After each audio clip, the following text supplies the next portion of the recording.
Oganda jo Kenya oketo wang'i ka girito pek mabiro nyime mar choko osuru bang' migawo mar omenda kelo paro mar chik mar omenda mabiro medo osuru e moko kuom mwandu ma itiyogo e pacho ka. Ranyisi en osuru ma dhi bedo e nengo mar makati, weche mag nyamburko kaachiel kod chenro mag goyo punda e kind weche mamoko. Jolony e weche mag osuru bende koro chiwo pachgi e wi parono mar chik. Jachung weche marwa Ken Muga nigi ler mar wachni. Oganda jo Kenya nyaka koro ikre ne kinde mapek mbele bang' piny owacho keto paro mar medo osuru e moko kuom mwandu ma oganda jo Kenya tiyo godo. Mkate mathoth oganda jo Kenya tiyogo ma osebedo ka ok juoge osuru, koro ibiro juoge osuru mar VAT mar 16%, kama koro biro medo nengo mar makati mar gram 400 gi siling 10. Ma dhi keto ngima oganda jo Kenya kama nade? Jalony e weche mag osuru Zakayo Masiro chiwo pache. Sirikal biro ng'iyo gima ji tiyogo ahinya. Gima ji tiyogo ahinya ni gin sure ni nyaka gitimre nade, nyaka giyudi osuru. Ok inyal dak ni ok icham mkati, kata ni koro ot mi cham mkati, koro gin giwe mkati, gidhi manyo maybe rabuon e chiro some distance away, ni gidwa timo ang'o, ni gidwa tedo ni koro mkati.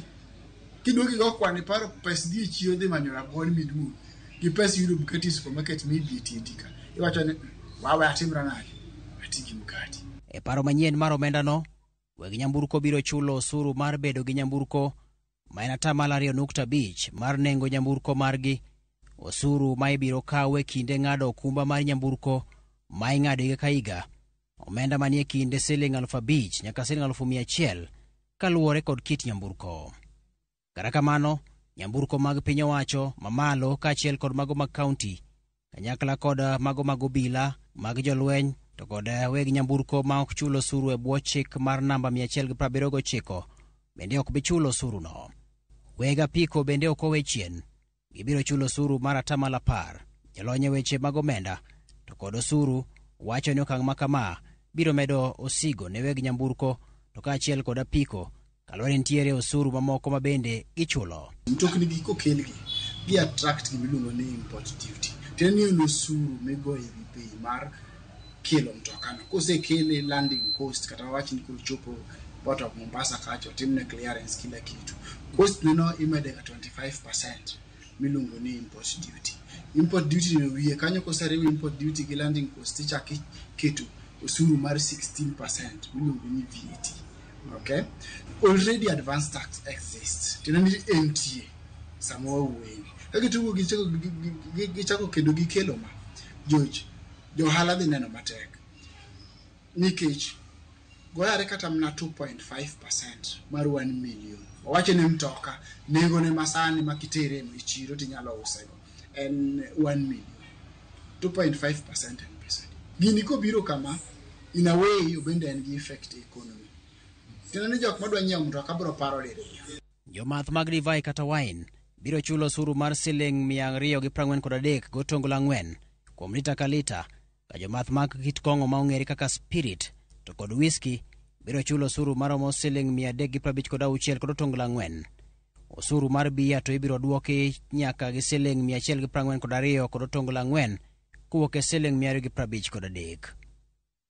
Osuru ma ijuogo e wi omenda mar goyo sime kata mago mag teko mbui miluongo ni data biro medore kawuok e 15% nyaka 20%, ka jogo magin jogo punda bende osuru margi dhi medore nyaka 20% kawuok e 12.5%. Jolony kata kamano wacho ni goyo punda ok nyal wiro chung' ni mar osedonjo e rembo oganda mathoth ma pacho ka. Wawach kata ni bet kata mnagi 100 per day. Kasa moro gimiyudo onge. Tich medhi yebe otimre nade? Onge.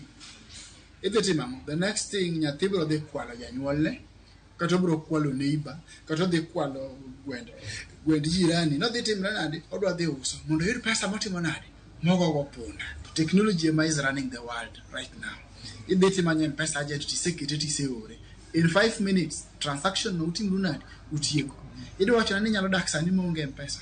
Mwandu mamoko mabende ibiro medi osuru gin kaka yedhe mageng'o suna, mwandu ma iboyo godo chai, chiemb jamni kod yedhe kute ma itiyo godo e pur kod pith. Jolony kata kamano kwayo piny owacho mondo mi odewi oganda jo Kenya e kinde ma ikawo osuru makamago mondo mi gigeng' osuru mamalo manyalo hinyo oganda kendo neno ni gitiyo kod omenda go e yore ma owinjore. In some countries, kata mana East African community kende, ntie VAT is 18%. Lakini, gina no ber, ok gi yuaga ahinya. Wayuak nikech samoro gima osuru timo malongo be japiny ok timre nade, ok ne. Kata in between, ntie lal moko mabet through corruption, winjo na oma, sirikal owito pesa maromo kama, sirikal owito pesa maromo kama, pesa mano osegolo e lwet japiny modhi ire. Koro sirikal mondo tem, sama gimedo osuru, to service delivery margi bende bedo malo. Ma biro kinde mamoko kuom chike mag omenda mane okadhi e higa mokalo pod ok ochak keto e tim.